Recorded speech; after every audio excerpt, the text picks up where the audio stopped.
why exactly were they so focused on shutting down the lab leak hypothesis when it turns out that there's really good evidence that the lab leak hypothesis is the most probable hypothesis? Why? Well, there are a few different reasons. One, again, is a cover your ass thing happening inside the federal government. Anthony Fauci and company were in fact sending money via EcoHealth Alliance to the Wuhan Institute of Virology. They were doing so to do gain-of-function research. They say it's not gain-of-function research. That is a technical battle over the definition of gain-of-function research. This does not mean that the money was used to develop COVID-19 directly. It does mean that money is fungible. It also means that when you are funding laboratories that do not have proper containment facilities, you're upping the risk that something like this will happen. So that is one reason, is cover your ass. The other reason is because every major administration over the course of the last 30 years has essentially been doing the work of China when it comes to public relations. And we didn't want anybody thinking badly of China, despite the fact that China unleashed this virus on the rest of the world. We were scared of people knowing that China is in fact a nefarious and egregious force in the world, responsible for millions of deaths. We were afraid that that might undermine whatever negotiations we had going with China. So it was imperative that the American public not be even allowed to discuss the issue.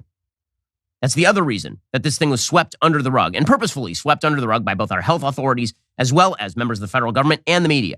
And it was the entire media, by the way, because you were called a conspiracy theorist if you talked about the lab leak hypothesis. You were also called a racist, by the way. This is always the weirdest thing to me. Is apparently it was more racist to suggest that China had blown it in a lab and the virus had escaped from the lab. That apparently was more racist than saying it was a random Chinese dude eating a bat, which I gotta say, the last one sounds more damaging to China, random dude eating a bat, than you guys released it from a lab by accident.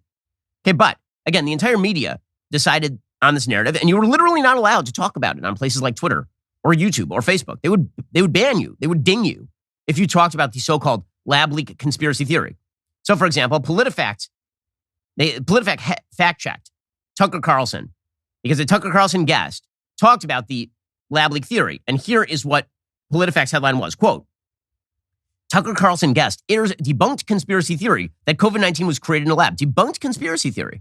That was from Politico. Or how about this one from the Washington Post? Headline from the Washington Post. Paulina Ferozi, February 17th, 2020. Tom Cotton keeps repeating a coronavirus fringe theory that scientists have disputed. Well, scientists disputing it. I mean, presumably there's lots of disputation inside scientific circles. But it was a coronavirus fringe theory, a fringe conspiracy theory back in February 2020, at the exact time, by the way, that there were people writing to Anthony Fauci and having phone calls with Anthony Fauci talking about the possibility that this was, in fact, leaked from the Wuhan Institute of Virology. Or, if you don't like that one, how about this one from the New York Times? This one again, February 17th, 2020, same exact day. Senator Tom Cotton repeats fringe theory of coronavirus origins, because you weren't supposed to talk about any of this. Or how about Scientific American? Scientific American has become just a parody of itself between telling you that boys can be girls and girls can be boys and suggesting that John Fetterman's brain is fine. Scientific America has just blown out. Scientific American has blown out any brand credibility it ever had. They released a piece. This one was not in 2020. This is in March of 2022. March of 2022. From Stephen Lewandowski, professor of cognitive science at the University of Bristol, Peter Jacobs, climate scientist and strategic science advisor at the NASA Goddard Space Flight Center, and Stuart Neal, professor of virology and head of the Department of Infectious Disease at King's College London. And the headline was, quote, the lab leak hypothesis made it harder for scientists to seek the truth. Virus origin stories have always been prone to conspiracy theories, they say. COVID disinformation has threatened research and lives. Again, the idea was, you are threatening the science. You're threatening the science. You're not allowed to talk about the things we don't want you to talk about because it threatens the science for that to happen. By the way, Facebook had actually banned any post claiming that COVID-19 was man-made. They'd actually banned it for like years on end because they didn't want you to have access to the truth on any of this sort of stuff. And then people wonder why the institutional credibility of the media and of our scientific institutions is in the dumpster. That would be the reason. That would be the reason. You want to talk about leaving room for conspiracy theories? Well, it turns out that when your conspiracy theory was true, well, two conspiracy theories in air quotes. And conspiracy theory number one, it was a lab leak. That was true, apparently. And conspiracy theory number two, you were all silencing the talk about the first conspiracy because you had ulterior motives. And that turns out to be true also. And then you wonder why we don't trust you? That would be the reason we don't trust you. Institutional credibility in the scientific institutions in the media, in our government, is at a low ebb, and there is a reason for that. They have destroyed themselves. It's truly impressive how they've destroyed themselves in the course of just a few years here.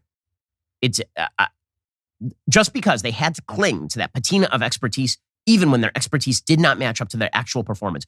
Honestly, the quote-unquote elites in our society, the people who consider themselves your masters, the people who consider themselves the people who ought to tell you what to think and tell you what to do and ought to be able to regulate you into silence and ought to be able to silence all the channels of dissent, all those people, they've exercised more control over the past 3 years than any time in my lifetime, and they've done a poorer job than at any time in my lifetime. That is not a coincidence.